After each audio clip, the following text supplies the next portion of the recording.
Inspirai, ó Deus, as nossas ações e ajudai-nos a realizá-las, para que em vós comece, para vós termine, tudo aquilo que fizermos por Cristo nosso Senhor. Amém. Vamos então agora finalizar esta consideração do capítulo 8 do livro A Igreja Católica, de Monsenhor Tihamer Todt, que fala sobre a tríplice coroa de espinhos do Papa. Já consideramos as duas primeiras por completo, e na terceira faltou apenas ver como a promessa de Cristo realizar-se-á ainda no futuro. Aquela promessa onde Nosso Senhor disse que as portas do inferno não irão prevalecer contra a sua igreja. Então vimos que no passado isto já aconteceu, por isso que ela está de pé até hoje. Agora, como entender as palavras de Cristo para o futuro? A promessa de Cristo realizar-se-á ainda no futuro. Alguns poderiam perguntar: será que perecerá ou acabará o papado? E o historiador só pode dar esta resposta: não parece querer perecer. No passado, ele resistiu a todas as heresias, e foram muitas, aos cismas ou às divisões, às revoluções, às intrigas humanas.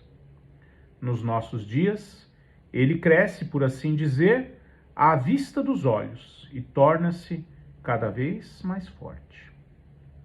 Essa era a visão de Monsenhor Tihamer lá no início do século passado, logo depois da Primeira Guerra. Quanto mais as tempestades da existência abalam povos do mundo, com tanto mais confiança, os homens levantam os olhos para o único ponto firme, para a única luz segura, para o único poder que não vacila.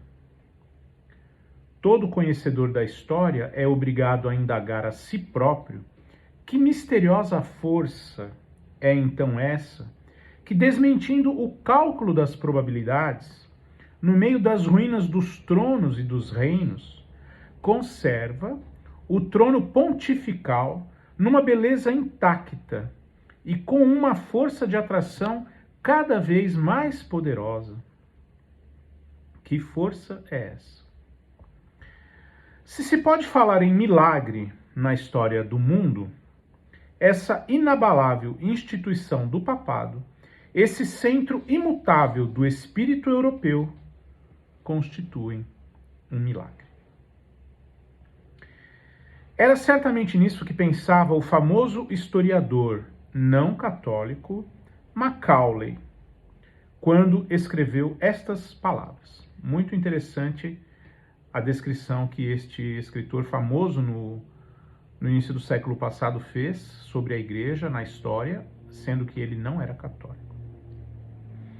Onde existe ainda hoje, fora a Igreja Católica, uma instituição que possa ser considerada como a testemunha da época em que a fumaça do incenso ainda subia do panteão, em que os leopardos e os tigres rugiam no anfiteatro dos Flávios. As mais orgulhosas dinastias reais são de ontem, se as compararmos com a série dos papas. A República de Veneza era, pela idade, a mais próxima do papado. Mas a República de Veneza era uma mera criança em comparação com o papado. A República de Veneza desapareceu e o papado ficou. O papado não está em decadência, não é um resto do passado, mas está no pleno vigor de uma força juvenil. E hoje ainda, nada indica que a longa dominação da Igreja Católica marche para o seu fim. Essa igreja tem visto todas as formas de governo, todas as instituições religiosas, e ignoramos se ela não é chamada a sobreviver ao fim de todas. Essa igreja já era grande e respeitada antes dos anglo-saxões pôr em pé na Grã-Bretanha, antes dos francos passarem o Reno. Já era grande e honrada quando a retórica grega florescia ainda em Antioquia, e no templo de Meca ainda se adoravam ídolos. E não está dito que ela não subsista ainda com frescor indestrutível quando um dia um viajante, vindo da Nova Zelândia, apoiando-se num deserto contra as colunas quebradas da Ponte de Londres, desenhara as ruínas da Igreja de São Paulo.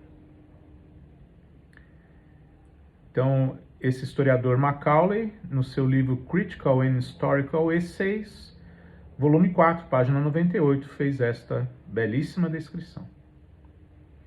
Eis aí na linguagem de um historiador célebre o eco das velhas palavras da Bíblia, e as portas do inferno não prevalecerão contra ela.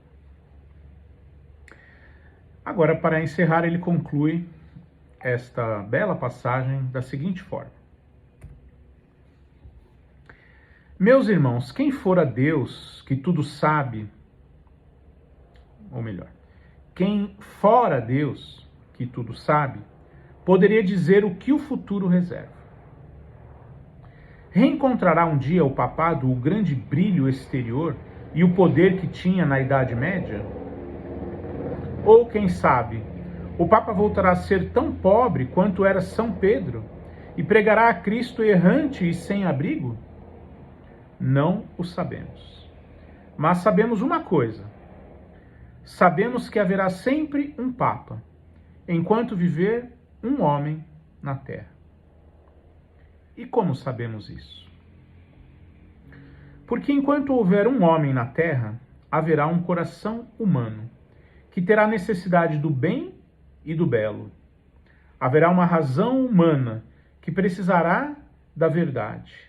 E haverá uma alma humana, que nem o rádio, nem a aviação, nem a técnica, nem as invenções mais modernas, sejam quais forem os seus progressos, poderão satisfazer, mas que sempre terá sede de Deus. E enquanto houver na terra um homem que tenha sede de Deus, haverá também a Igreja Católica, que revela Deus aos homens, e haverá também a sua pedra fundamental, o papado. Durante 20 séculos, já todos os assaltos têm sido lançados contra esse rochedo, mas ele permanece inabalável e assiste às idas e vindas dos séculos, o nascimento e a ruína das dinastias e das nações. A raiz que o alimenta emerge tão profundamente no solo divino que o verme roedor não a destruirá. E a mão que o sustenta vem de tal altura do céu que a maldade humana nunca a atingirá. O rochedo está de pé, e sobre o seu vértice mantém-se o seu guardião, trazendo a tríplice coroa de espinhos. E se o mundo tiver de girar ainda por milhares de anos, o Papa continuará a empunhar o facho luminoso, enquanto o seu clarão não se confundir com o grande fogo do juízo final, e continuará a fazer ouvir a sua palavra diretora infalível, enquanto ela não se juntar ao som das trombetas a convocarem para o juízo final. Qual a razão de tanta certeza, de tanta confiança? Porque velam sobre ele, sobre o papado, sobre o rochedo da igreja, as palavras imortais de Cristo. Tu és Pedro, e sobre esta pedra edificarei a minha igreja, e as portas do inferno não prevalecerão contra ela. Amém. Louvado seja nosso Senhor Jesus Cristo, para sempre seja louvado.